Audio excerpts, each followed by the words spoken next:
Call of Duty Zombies is mostly known for its signature round-based survival mode. You spawn into a map and need to survive as long as you can using whatever tools that the game gives you against never-ending hordes of zombies. It's classic, beloved, and endlessly replayable. But COD Zombies is absolutely no stranger to trying new things and innovating itself. Throughout the various entries, non-Treyarch games included, there have been numerous experimental game modes that usually just never catch on, leaving them to be lost to time, stuck in these previous entries. But I'm here to uncover those forgotten game modes and see if any of them are worth playing, or maybe should even be brought back in future games, or if they should just stay forgotten. First up is Dead Ops Arcade, which originated in Call of Duty Black Ops 1. This is by far the side mode with the most longevity, as it's come back in both Call of Duty Black Ops 3 and Call of Duty Black Ops Cold War.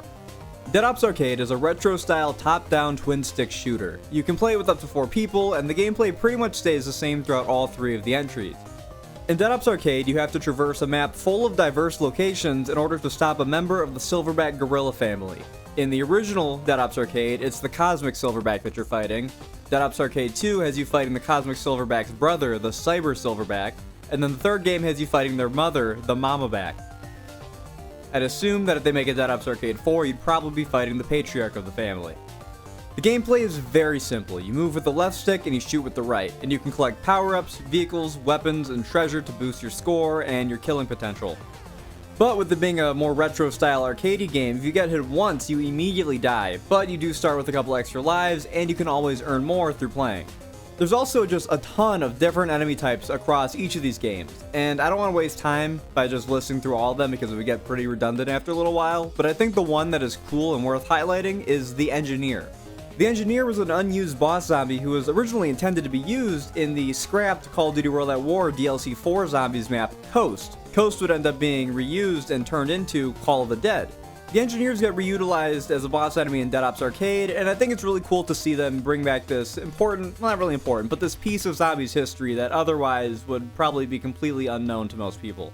So Dead Ops Arcade 2 gets a power-up that shifts the perspective of the game into first-person mode, and this completely changes how the game plays, as you now can take several hits before going down, and you can actually aim down sights with your weapon. Dead Ops Arcade 3 brings back the first-person power-ups, as well as just a separate game mode altogether that is permanently set in first-person mode for people who prefer it like that. But there's also a new area, the Wild, which is a more open and explorable area with plenty of enemies, portals, dungeons, and bonus rooms. You go back there plenty of times, and it's kind of like a hub area. It completely shifts the flow of the game from how Dead Ops Arcade 1 and 2, you just flow from mission to mission, world to world. Dead Ops Arcade 3 gives you this more explorable area that you can go, be more leisurely there if you prefer. Kind of a bit more of a go-at-your-own-pace type game.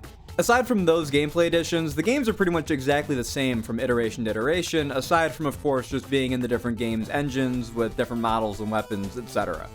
Dead Ops Arcade is very difficult, at least to me. I've never actually been able to beat any of them, even though I've tried a good handful of times with each of them. I'm just not very skilled with these top-down shooter games. They're just not really my genre. And I really like playing Dead Ops Arcade from time to time. Even though it's nowhere near my favorite zombies mode, clearly they have an audience if they keep bringing it back again and again. One of the highlights of the Dead Ops Arcade series of maps is that they just don't take themselves seriously whatsoever, which makes them a fun departure from the different zombies maps, which are usually more serious, especially in Black Ops 3. The other big thing I appreciate is just how different it is from normal zombies, because most of the other game modes are pretty much just normal Call of Duty zombies with a twist, or at least are much more similar to standard Call of Duty zombies. Dead Ops is just completely its own thing, and that's the best part about it. I really like Dead Ops Arcade, and I'd love to do a more in-depth video on it in the future if I ever got around to actually being able to beat them. But now we shift our focus to Call of Duty Black Ops 2, which has a couple side modes in it, but there was supposed to be way more originally, which Crazy Rabbit actually talks about all this in his Cut Content series. I think it's definitely worth the watch if you haven't seen it yet, but I assume you probably have. But there are 3 main side modes that actually made it into the final version of Black Ops 2, and then also including the DLC. The first of which is Survival, which is technically a side mode, but it's just normal round-based zombies on smaller sections of larger maps. I think that they're really good, but I already have a decently long video talking about these already, so if you're interested in my more in-depth thoughts, I would go watch that video. Although, just a warning, that is the last video that I made before I got a new microphone, so the audio quality on that, I'd assume, is a good step down. Just be warned. Also, I edited that on an iPhone instead of a laptop, so the editing might be worse as well. Just be warned. But up next, the other mode that was available at launch is Grief Mode, the first competitive game mode of our video. This is offered on 5 maps: Bus Depot, Farm, Town, Cell Block, and Burrow. It's basically just normal round-based survival, except it's 2 teams of up to 4 people each competing to be the last team standing. If one of the teams completely dies out, then the other team has to survive the remainder of that round to win the match.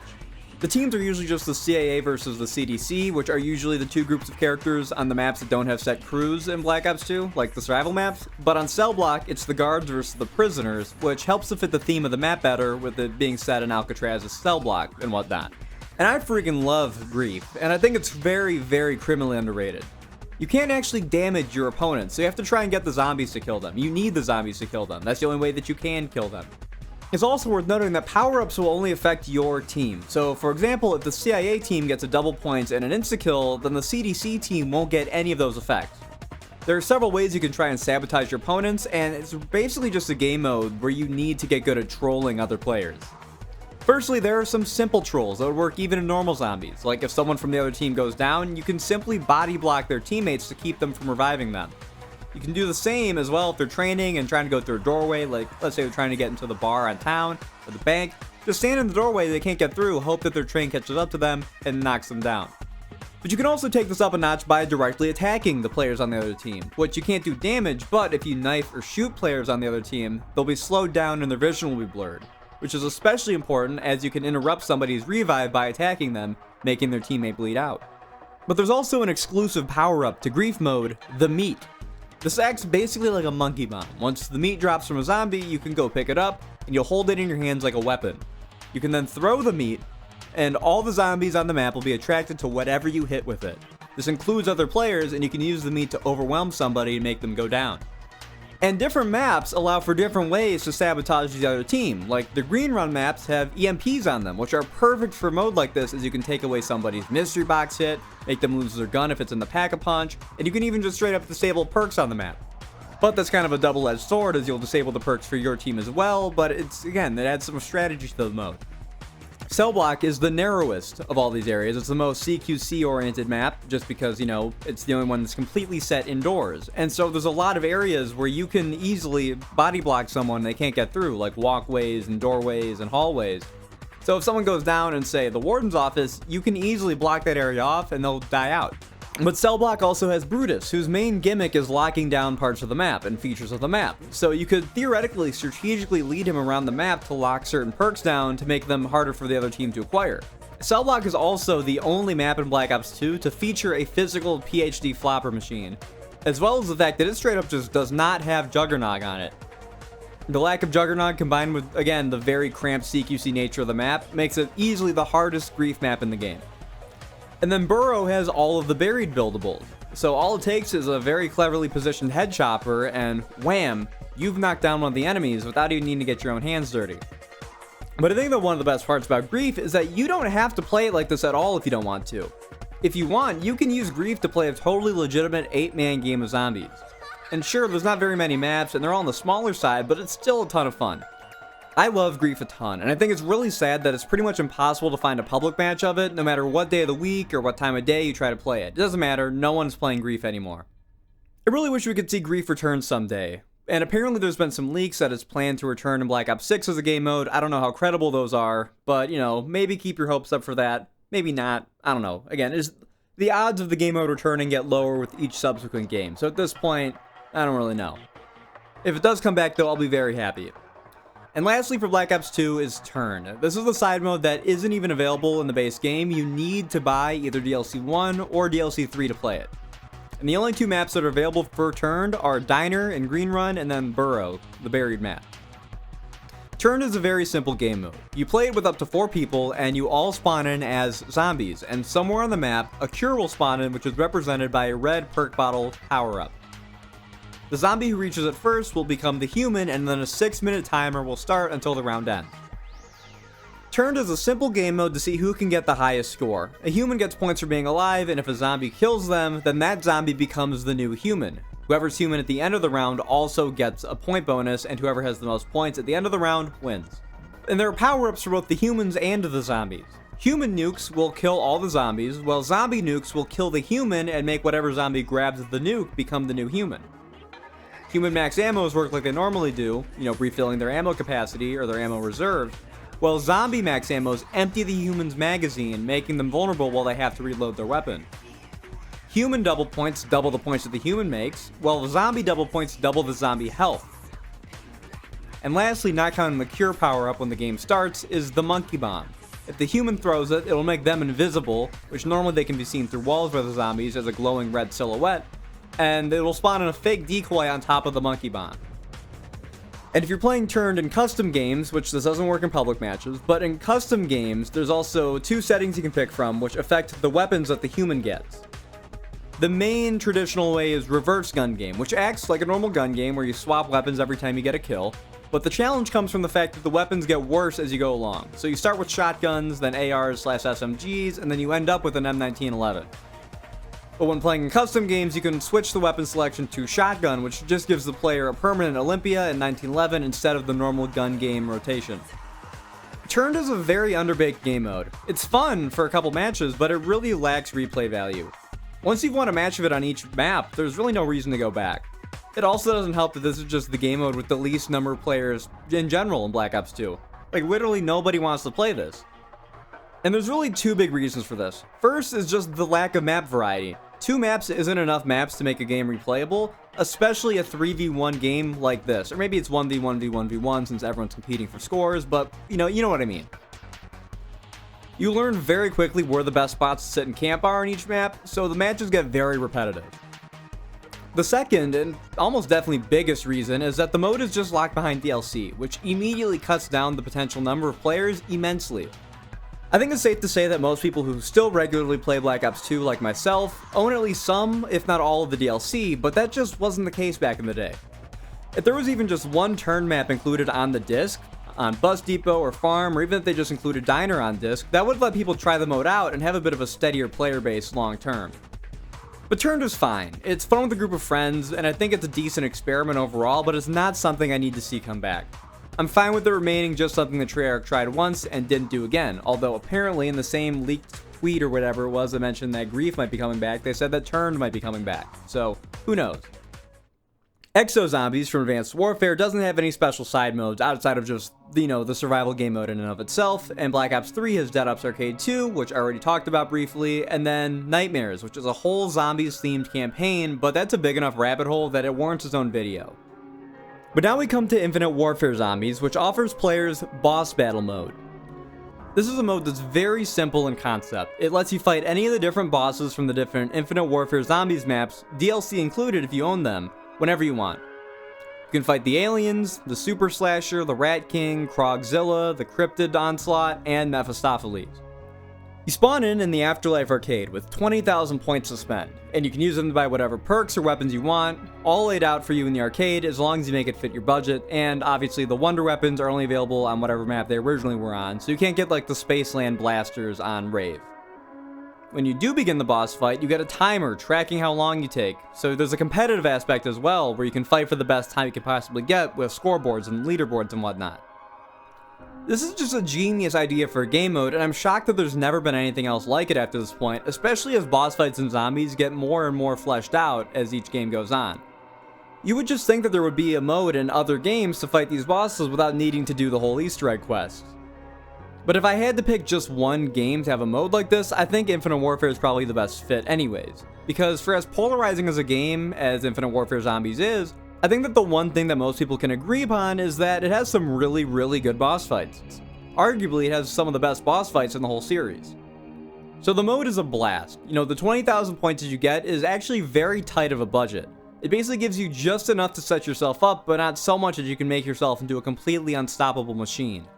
But aside from just fighting the bosses and, trying to get the best time or just challenge yourself, it also has a secondary purpose. It's just really good practice for the boss fights for the Easter eggs. Some of these boss fights are super difficult, and it can be very demotivating to get to the end of a long Easter egg only to die at the boss fight. This mode lets you get some quick practice runs in to get a strategy down before you commit time to doing the actual Easter egg. Get to learn the phases, attack cycles, and just generally know what to expect going into these boss fights. The big boss that this helps with the most is Mephistopheles, as he has arguably the hardest boss fight in all of Zombies, but also considered by most people who have fought him the best boss fight in all of Zombies. To fight him normally, you need to have unlocked Director's Cut, then beaten every Easter egg again in Director's Cut to collect the talismans, then you need to do the Beast from Beyond Easter egg and beat the Cryptid Onslaught every time you want to actually fight Mephistopheles. And sure, the Beast from Beyond Easter egg is one of the easier ones in Infinite Warfare, but I can imagine it's just a slog, a repetitive slog, to run through every time you want to fight Mephistopheles. I say imagine because I've never actually fought Mephistopheles before outside of this boss fight mode, nor even gotten Director's Cut unlocked. That's right, I'm not a real Zombies fan, I'm unqualified to run this YouTube channel anymore. I'll be putting in my 2 weeks to YouTube any day now. But boss fight mode is just a great side mode. It lets veteran players try and beat their best time against the bosses, and it lets plebeians like me get a taste of what they're missing out on. World War II Zombies doesn't have any side modes aside from sort of the Tortured Path, which I don't count as a side mode since that was just straight up DLC 3 of the game, and then the survival maps, which again, check out my other video if you want to hear my thoughts on the survival maps. But Black Ops 4 offers up 2 different bonus game modes. First up is Gauntlet. Each map has at least one, and Voyage of Despair has 2 of them. Gauntlet is, well, it's a gauntlet. It's 30 rounds long, and every round is a unique and different challenge you need to overcome, and the challenges and their order is always the same on each specific map's gauntlet. The challenges can be pretty much anything: gameplay modifiers, a task you need to accomplish by the end of that round, needing to stay in one particular area, needing to only use a certain gun, etc. Basically anything. Some of these are really unique. The first time you beat rounds 10, 20, and 30 on each map, you'll receive calling cards, and once you beat round 30's challenge, you'll win the game. The game mode has a 3 strikes and you're out system of failing. You can fail 2 challenges and be fine, but if you fail your 3rd challenge, you'll lose. The gauntlets are just a ton of fun. Since the challenges are static, you know what to expect from each map every single time, and much like the actual boss battles from Infinite Warfare, this game mode is also timed, so once you learn each map's gauntlet, the focus becomes trying to beat the maps as fast as possible. Once you know what to expect throughout the gauntlet, you can plan your game out in advance and try to guarantee the best time possible. Gauntlets aren't really something I go out of my way to do too often, but I end up really enjoying myself when I do them, and I definitely imagine that there's a type of player who this mode just really resonates with. Black Ops 4's other mode is Rush mode. This is a simple, fast-paced score attack mode. You need to compete against the other players in your game, or by yourself if you want to play it solo, to get the highest score possible, and Rush is available on all of the different maps. I think Rush is alright. It's fun if you just want to load in and kill some zombies without worrying about setting up, but that's really about it. The whole gimmick of the mode is that you need to rush from area to area. If you don't stick to the area the game wants you in, you'll take damage and end up dying. You can rack up a score multiplier by killing zombies, as well as collecting rush tokens when they spawn in. Your multiplier slowly ticks down if you don't kill zombies or grab tokens, and it'll be slashed in half if you get hit by anything. Points don't exist in Rush, at least not the kind that you spend. Obviously there's points for score, but that's it. The map opens up on its own as you play, and perks, pack-a-punch, and weapons are all free. Power-ups will also only affect the player who picks them up. Like I said, I think Rush is fine. It's just literally never something I ever think about playing. There's nothing wrong with it. Well, I mean, there is something wrong with it. It gets very repetitive. Once you've played one match of Rush, you've pretty much played every match of Rush. It doesn't help that the game mode doesn't really change from map to map too much, unlike the Gauntlets, which excels in being different from map to map. Rush is pretty easily one of my least favorite side modes in all of Zombies. And then finally, we have Black Ops Cold War. I think Outbreak is too big of a game mode to just boil down to a simple side mode, and it's big enough of a topic that, again, I think it deserves its own video. And since I already talked about Dead Ops 3, that leaves us with Onslaught. To simplify it, it's zombies on multiplayer maps, but there's actually quite a handful of variations of this mode. First, we just have normal Onslaught. You can play it on one of the many multiplayer maps offered, and the game mode is very simple. Most of the map is hazardous, like the storm on Fortnite, and you'll have to follow a small bubble of safety that radiates around a dark ether orb. This is called the Surge. Zombies will spawn in, and you need to kill enough of them to charge up the Surge. Once it's charged, it will surge and move someplace else. You follow it and repeat the process. Surges are just Onslaught's rounds, and every 3 surges, an elite will spawn in who you need to kill. These guys will drop you new guns, score streaks, will always drop a free perk, chalices, ether tools. Basically, you can only get stronger in 3-round intervals. The zombies obviously get faster and stronger as the game goes on, plague hounds start to spawn in along with normal zombies, and just the number of zombies you need to kill each surge also increases. Up next is Onslaught Containment. This is pretty much just normal Onslaught but on the gunfight maps. which are much smaller than normal multiplayer maps. You still need to kill zombies to finish a surge, and every third surge still spawns an elite, but the actual orb is red in this mode and it doesn't move. And that combined with the tiny maps makes Onslaught Containment way more fast-paced than the already pretty fast-paced normal Onslaught. Onslaught Accelerated is another faster mode, not quite as fast as Containment, but definitely faster than normal. The big change with Accelerated is that the surge orb is constantly moving, so you don't need to wait between surges for the orb to relocate. The orb always moving also keeps you on your toes, since if you fall out of the safe area, you'll start to take damage. Onslaught Mystery Munitions is probably the most hit or miss of the different Onslaught modes, as by its very definition is randomized. The whole gimmick with Mystery Munitions is that every surge you get a different weapon to use. Your enjoyment here really depends on how much you enjoy the weapon you get, and literally every weapon is in the weapon pool here, even melee ones. So if you get stuck trying to fight an abomination with a baseball bat, probably won't be having a very fun time. Then Onslaught Elite is pretty self-explanatory. It's a more challenging version of normal Onslaught where you fight an elite every surge. You still only get the main rewards from every third surge though, so the rest of the elites are mostly just for challenge, not for actual rewards. You'll get a couple of guns from them, but that's not on the same level as a free perk or Pack-a-Punch Chalice. And finally is Onslaught Diminishing Light. This mode is a bit of a built-in timer for each surge, as the safe area around the orb will slowly decrease as the surge goes on. You need to complete the surge before the safe zone depletes completely, or you'll be stuck taking damage in the storm. Aside from this, it's just another pretty standard version of Onslaught. Onslaught is actually super fun in my opinion, and I think it's a way better just load in and kill zombies game mode than Rush was in Black Ops 4. I think the worst versions of it are actually the normal mode and then Diminishing Light. Mystery Munitions is, like I said, hit or miss. How fun any particular match of it is really just depends on how nice the RNG weapon wheel feels that day. Elite and Accelerated are both really fun, but I think I like Accelerated better. It starts slow because the zombies still start as walkers that move slower than the orb actually moves, but once it gets going I think it's a ton of fun, and it's my favorite of the Onslaught modes that use normal multiplayer maps. But the Onslaught mode that I have the most fun with is by far Onslaught Containment. The tiny maps and zero time to wait between surges mean that Containment is literally a non-stop onslaught, see what I did there, of zombies.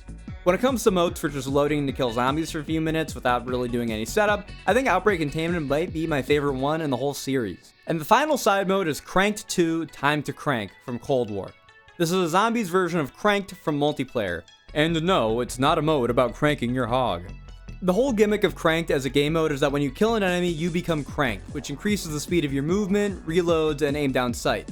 You also get a 30-second timer, and you explode if it reaches 0, which you have to reset the timer by killing other enemies, so it becomes a game mode all about starting a kill chain and keeping it going as long as possible. Cranked 2 for zombies is very similar, but with zombies, and only 2 maps in it can be played, Die Machine and Firebase Z. The mode is super simple. You spawn in with a knife, and all the mystery boxes are active all the time, and they have increased chances of giving you good items. On Die Machine, the Pack-a-Punch machine is also fixed from the get-go, but on Firebase Z, you still need to power up the reactors to unlock it. Also, the Wonder Fizz machines are active from the very start of the game as well. And Sprinter zombies will spawn in alongside slower zombies on the low rounds at a much higher rate than usual. Once you kill a zombie, you become cranked, with a 30-second timer the same as in multiplayer. Once the timer runs out, you'll explode and go down, and you can reset the timer by killing another zombie. The challenge here is that every 3 rounds, the maximum cranked timer time will go down by a couple extra seconds, giving you less time to kill your next zombie before you blow up. There's also a new power-up for Cranked 2, the Stopwatch. If you pick up the Stopwatch, you'll get a Time Freeze power-up, which will freeze the cranked timer for 10 seconds, letting you rack up some kills or go buy a perk or Pack-a-Punch without worrying about your time running out. Cranked 2 is another one of these game modes that I'm kind of just indifferent about. I think the biggest problem I have with it is that it just doesn't feel like it got any support long term. The big example of this is that Mauer Toten and Forsaken just aren't available to be played on the mode, which those two are my personal favorite maps in Cold War, and it sucks that I can't crank it while playing them. Can't believe I wrote that. But something else that this mode really lacks that seems perfect for it is the Rampage Inducer. Cranked is all about getting kills as fast as possible, so not having the gameplay modifier that makes the zombies start booking it from the very get-go of the game feels like just a really big missed opportunity to me. Cranked is fine, but definitely a bit of a limp note to end on, as this is our last COD Zombie side mode. Vanguard Zombies doesn't have any side modes, NW3 might, but I've never played it, and from what I've seen, it looks like DMZ is all that game offers, so probably not. And that brings us to Call of Duty Black Ops 6 and the future. As I said, apparently there's been some leaks that people say there's, like, Turn and Grief might be returning in Black Ops 6 along other game modes. I don't know how credible those are, so, keeping a bit of an open mind though. But at launch, at least, there's no other game modes aside from just normal survival. But even if it's not in Black Ops 6, it's pretty much guaranteed that we're going to get some kind of new game mode at some point in the future. Whether it's something big like Gauntlet or something small like Crank, I'm excited to see and play whatever, if anything, Treyarch, or any studio for that matter, will come up with. Thank you so much for watching. What do you think of these Call of Duty Zombie side modes? Is there one that you just absolutely can't stand, or is there one that you would do absolutely anything to see come back? Let me know in the comments below. If you enjoyed the video and haven't already, please consider giving it a thumbs up, and think about subscribing if you haven't already. Helps out the channel more than you think, and I really appreciate it. As for new Call of Duty Zombies content, I definitely plan on making a video for the new castle map for Black Ops 6. I forget the name off the top of my head. I plan on making a video on that right when that drops. And then I'm also thinking about the next big Zombies map video essay analysis type video, so stay tuned for that.